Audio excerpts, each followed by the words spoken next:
सध्या महाराष्ट्राच्या राजकारणात खडसे कुटुंबाची जोरदार चर्चा आहे, कारण कुटुंबातच राजकीय विभागणी झाली आहे। या संदर्भात एकनाथ खडसेंना नेमकं काय वाटतं हे आमच्या प्रतिनिधींनी जाणून घेतलंय, पाहूया। राज्याचे ज्येष्ठ नेते एकनाथ खडसे आपल्या सोबत आहेत। नाथाभाऊ, तुमचा प्रचंड राजकीय अनुभव आहे आणि तुम्ही रावेरमध्ये जळगावमध्ये निवडणूक पूर्ण खांद्यावर घेतल्याचं दिसून येत आहे। सातत्याने तुमच्या गाठीभेटी सुरू आहे। काय वातावरण आहे? अजून तुमचा भाजपमध्ये औपचारिक प्रवेश झालेला नाही, मात्र निवडणूक तुम्ही खांद्यावर घेतली। रावेर लोकसभा क्षेत्राची निवडणूक जाहीर झाल्या दिवसापासून या ठिकाणी मी भारतीय जनता पार्टीमध्ये प्रवेश करावा असं उचित केलं होतं, बोललो होतो आणि त्याप्रमाणे भारतीय जनता पार्टीच्या प्रवेशाची प्रक्रिया पण सुरू आहे। या ठिकाणी भारतीय जनता पार्टी महायुतीचे उमेदवार म्हणून रक्षाताई खडसे उमेदवार आहे। एक दोन गोष्टी आहेत की एक तर भाजपमध्ये प्रवेश मी करण्याचं सांगितल्यामुळे भाजपचा प्रचार करावा आणि दुसरं रक्षाताई ही माझी सूनही आहे, त्यामुळे घरातली व्यक्ती असल्यामुळे तोही एक प्रचाराचा भाग असतो। त्या प्रचाराच्या माध्यमातून मग रावेर लोकसभा क्षेत्राची संपूर्ण जबाबदारी भाजपच्या खांद्यावर आहे, पण त्याच्या जोडीला मी यामधून मदत करत आहे। कसं वातावरण तुम्ही पाहताय रावेर लोकसभा मतदारसंघातून आणि संपूर्ण खानदेशामध्ये, कारण तुमचा राजकीय अनुभव जो आहे तो प्रदीर्घ आहे, प्रचंड आहे? पूर्वीसारखं वातावरण आता नाही, पण इतकं वाईट वातावरण नाही आहे, चांगलं वातावरण आहे। मोदीजी पंतप्रधान व्हावे ही या देशातल्या नागरिकांची इच्छा आहे। काही गोष्टींची नाराजी त्या माझ्याकडे व्यक्त करतात, परंतु शेवटच्या क्षणाला म्हणतात की नाही, शेवटी मोदीजी या देशाचे पंतप्रधान झाले पाहिजे आणि रक्षाताई निवडून आल्या पाहिजेत, हा विश्वास मतदार माझ्याकडे व्यक्त करत असतात। नाराजी, आता तुम्ही नाराजीचा शब्दप्रयोग केला की लोक मतदारांमध्ये थोडीशी नाराजी दिसते, पहिल्यासारखा वातावरण नाही। नाराजी जास्त केंद्र सरकार संदर्भात आहे की राज्य सरकार? कारण दोन्ही ठिकाणी महायुतीचंच सरकार आहे। कसं आहे की काही राज्याचे विषय आहे, काही केंद्राचे विषय आहे।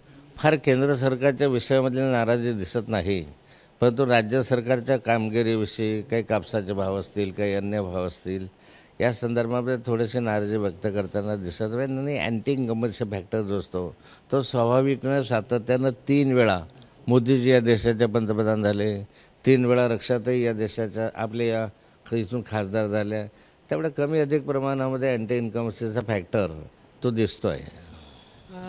तुम्ही म्हणालात की ज्या दिवशी रावेरची निवडणूक जाहीर झाली तुम्ही भाजपमध्ये येण्याचा सुतोवाच केला होता, तुम्ही स्पष्ट सांगितलं आहे की तुमचा पक्षप्रवेश होणार आहे, मात्र आठवड्यानंतर आठवडं चाललेत, मात्र पक्षप्रवेश केव्हा होईल? लोकसभा निवडणुकीनंतरच पक्षप्रवेशाचं ठरलं होतं की काही त्याच्यामध्ये जेव्हा तुम्ही जाहीर केलं होतं त्याच्या तुलनेत आज उशीर झालेला आहे? भारतीय जनता पार्टीचे देशाचे महामंत्री विनोदजी तावडे यांनी बाबत आपली स्पष्ट भूमिका मांडलेली आहे की नाथाभाऊंचा प्रवेश हा निश्चित आहे आणि त्यामुळे प्रवेशाबरोबर मी निश्चिंत आहे।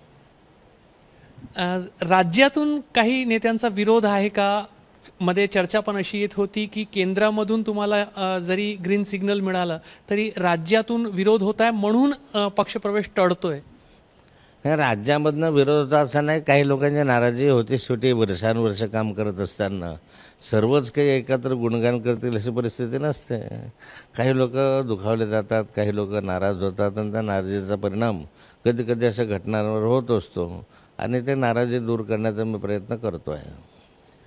आज सकाळी आम्ही ज्या विद्यमान खासदार रक्षाताई खडसे त्यांच्याशी बोललो, त्यांनी एक अपेक्षा व्यक्त केली की नाथाभाऊ वरिष्ठ नेते आहेत, गिरीश महाजन या जिल्ह्याचे वरिष्ठ नेते आहेत, दोघांनी सोबत येऊन काम केलं, एकत्रित काम केलं तर जिल्ह्याचा विकास तीव्रतेने होईल। आणि सोबतच त्यांनी असं म्हटलं की दोघांनी एकमेकांच्या विरोधात बोलणं, आम्ही जे नवीन पिढी काम करतोय आमच्यासाठी ते योग्य नाही आहे।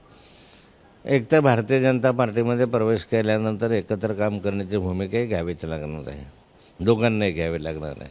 त्यामुळे पक्षाच्या हितासाठी जे काही असेल ते करण्याचा निर्णय आम्ही मिळून घेऊ।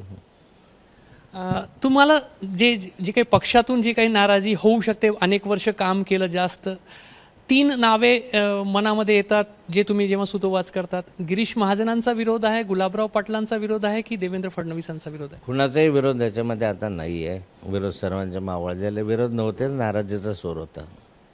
आज आम्ही रोहिणीताई खडसे यांच्याशी बोललो. जेव्हा तुम्ही पक्ष बदलण्याचा निर्णय घेतला काही दिवसांपूर्वी, तुम्ही त्यांनाही विचारणा केली होती एकदा, मात्र मी शरद पवार यांच्यासोबतच राहील असं त्यांनी वडील म्हणून तुम्हाला सांगितलं असं त्या बोलल्या.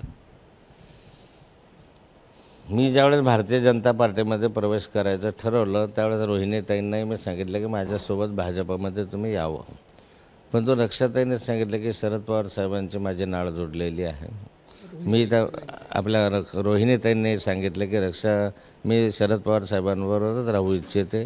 मी त्या ठिकाणी गेले काही वर्ष काम करते आहे.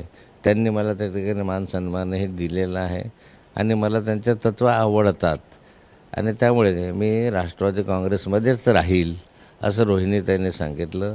तिला पुढच्याही निवडणुका लढवायच्या आहेत आणि राष्ट्रवादी काँग्रेसमध्ये मला भवितव्य आहे असं तिला वाटतं, म्हणून तिने भारतीय जनता पार्टीमध्ये माझ्यासोबत यायला नकार दिला. रोहिणीताई पुढची निवडणूक लढवतील. एक स्वाभाविकरित्या सर्वांच्या मनामध्ये असंच येते की विधानसभा निवडणूक त्या याच मतदारसंघातून लढवतील. नाथाभाऊ भविष्यात निवडणुकीच्या राजकारणात राहतील?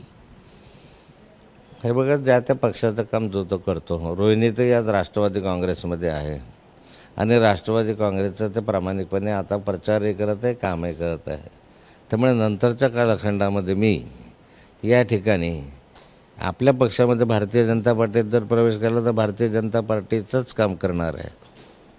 तुम्ही निवडणूक लढवणार का हे विचारतो मी. आता यापुढे निवडणूक लढवणार नाही आहे. म्हणजे माझी काही आता निवडणूक लढवायची इच्छा नाही, कारण मी 5 वर्षासाठी अजूनही विधान परिषदेचा आमदार आहे आणि माननीय शरद पवार साहेबांनी सांगितलं आहे की आम्ही दिलेली वस्तू परत घेत नाही. त्यामुळे शरद पवार साहेबांनीच मला त्या ठिकाणी अभय दिलेलं असल्यामुळे मला दुसऱ्या कोणी राजीनामा मागितला काय याच्याशी काही घेणं देणं नाही आहे. तुम्ही विधान परिषदेचा तुमचा कार्यकाळ पूर्ण करणार, मात्र त्याच्यानंतर कुठलीही निवडणूक लढवणार नाही? हे बघ, काळ आहे. मी आज काय असं काही राजकारणातनं निवृत्ती घेतलेली नाही आहे. मी राजकीय माणूस आहे, परंतु आता निवडणूक लढवण्याकडे माझा कल नाही आहे. तुम्ही राष्ट्रवादी काँग्रेस तुमचा जुना पक्ष आहे, तुम्ही ते सोडून आलात. शरद पवारांशी काय अखेरचं बोलणं झालं होतं जेव्हा तुम्ही शरद पवार साहेबांना हा विषय सांगितलं? कारण तुम्हाला पक्षाने पहिल्याच काही दिवसांमध्येच विधान परिषदेची उमेदवारी दिली होती, तुम्हाला निवडून आणलेलं होतं. तुम्ही काय सांगितलं त्यांना आणि त्यांची काय रिएक्शन होती? काही गोष्टी माझ्यासाठी राखून ठेवा. तर एकनाथ खडसे काही गोष्टी स्पष्टरित्या सांगताहेत, काही गोष्टी कदाचित भविष्यात ते त्यांचा उलगडा करतील. मात्र सध्या तरी निवडणुकीच्या राजकारणात पुन्हा येण्याची माझी तरी इच्छा नाही असं ते सांगतायत. भाजपमध्ये पक्षप्रवेश नक्कीच होणार आहे. केंद्रीय नेतृत्वाने हिरवा कंदील दिलेला आहे. महाराष्ट्रातून काहींची नाराजी होती, मात्र आता ती नाराजी नाही. अत्यंत महत्त्वाचे विधान जे आहे ते एकनाथराव खडसे महाराष्ट्रातील ज्येष्ठ नेते जे आहेत ते व्यक्त करतात. त्यामुळे येणाऱ्या दिवसांमध्ये राजकारणामध्ये एकनाथराव खडसे, नाथाभाऊ यांची भूमिका, महत्त्वाची भूमिका आपल्याला पाहायला मिळू शकते. कॅमेरामॅन अतुल हिरडेसह रजत वसिष्ठ, एबीपी माझा, रावेर. एबीपी माझा, उघडा डोळे बघा नीट.